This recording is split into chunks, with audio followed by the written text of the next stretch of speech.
చేవెళ్ళ రోడ్లో జరిగినటువంటి యాక్సిడెంట్ మొత్తం రాష్ట్రాన్ని అంతా కూడా కలిచివేసినటువంటి సంఘటన. దాదాపు 19 మంది ప్రాణాలు కోల్పోయినటువంటి సంఘటన. చేవెళ్ళ రోడ్ నేషనల్ హైవే 163, ఈ హైవే రిపేర్ చేయకపోవడం వల్ల ఈ యాక్సిడెంట్ జరిగిందని ప్రజలందరూ కూడా నమ్ముతున్నటువంటి పరిస్థితి. ఈ హైవే మధ్యలో ఉండేటటువంటి పర్యావరణ కారణాల వల్ల చాలా రోజులు ఆగిపోయినటువంటి విషయం మీ అందరికీ తెలిసిందే.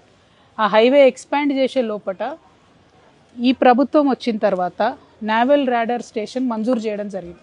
అంతకుముందు తెలంగాణ వచ్చిన 10 ఏళ్ళు కూడా మనం ఆ నేవల్ రాడార్ స్టేషన్కి పర్మిషన్ ఇవ్వలేదు.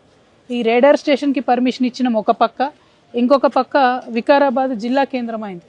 దాంతో ఈ చిన్న రోడ్డు మీద రాకపోకలన్నీ పెరిగినటువంటి మాట మీ అందరికీ తెలిసిందే. ప్రత్యేకించి ఈ రాడార్ స్టేషన్ శాంక్షన్ అయినాక మరి పెద్ద ఎత్తున చాలా పెద్ద లోడ్ ఉన్నటువంటి బండ్లు ఈ రోడ్డు మీద ప్రయాణం చేయడం, దాంతో ఒక పక్క రోడ్ అంతా కూడా కుంగింది. సో టిప్పర్ వాడు మధ్యలోకి వచ్చిండు, బస్సు కూడా మధ్యలోకి వచ్చింది. సో డ్రైవర్ల ప్రాబ్లమా, డ్రైవర్ల ఇష్యూ అన్నది కాకుండా ప్రభుత్వం హైవే వేయడం లేట్ చేయడం అన్నటువంటిది ప్రధానమైన ఇష్యూ అని చెప్పి అందరూ కూడా భావిస్తున్నటువంటి పరిస్థితి. కానీ నేను ప్రత్యేకించి ప్రభుత్వం అని ఎందుకు చెప్తా ఉన్నా అంటే, ప్రభుత్వం తప్పిదం వల్ల 19 మంది ప్రాణాలు పోయినాయి కాబట్టి ప్రభుత్వం బాధ్యత వహించి కనీసం చనిపోయినటువంటి వారికి ఒక్కొక్కరికి ₹1 కోటి ఇవ్వాలి. అది వారి ప్రాథమిక బాధ్యత. ఈ హైవే మీద గత కొన్ని ఏళ్ళుగా ఒక 300 పైచిలకు ప్రాణాలు కోల్పోయినటువంటి పరిస్థితి ఉన్నది.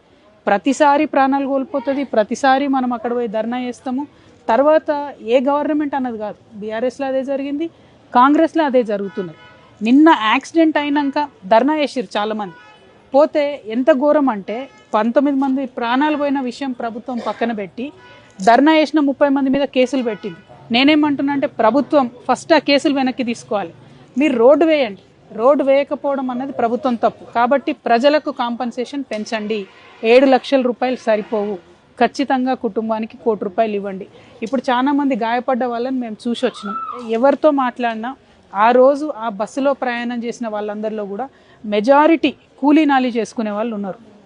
అటువంటి వాళ్లకు వచ్చే 2-3 నెలలు ఇంట్లో ఉండి రెస్ట్ తీసుకోవాలంటే మరి వచ్చే జీతం ఆగిపోతుంది. మీరేమో కొత్తగా పెన్షన్లు ఇస్తలేరు, పెంచిస్తలేరు. అట్లాంటప్పుడు ఆ కూలీ నాలి చేసుకొని బతికేటటువంటి వాళ్లకు కాంపన్సేషన్ కింద ప్రభుత్వం ఎక్కువ డబ్బులు ఇవ్వాలని చెప్పి నేను డిమాండ్ చేస్తున్నా.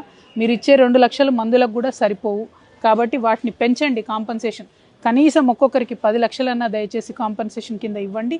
బాధ్యత తీసుకోండి. తాండూరులో ధర్నా చేసిన వాళ్ళ మీద పెట్టినటువంటి కేసులు ఎత్తేయండి. తొందరగా ఆ మెగా కంపెనీ వెంటబడి ఆ రోడ్డు పూర్తి చేయించవలసిందిగా నేను ప్రభుత్వాన్ని డిమాండ్ చేస్తూ ఉన్నాం.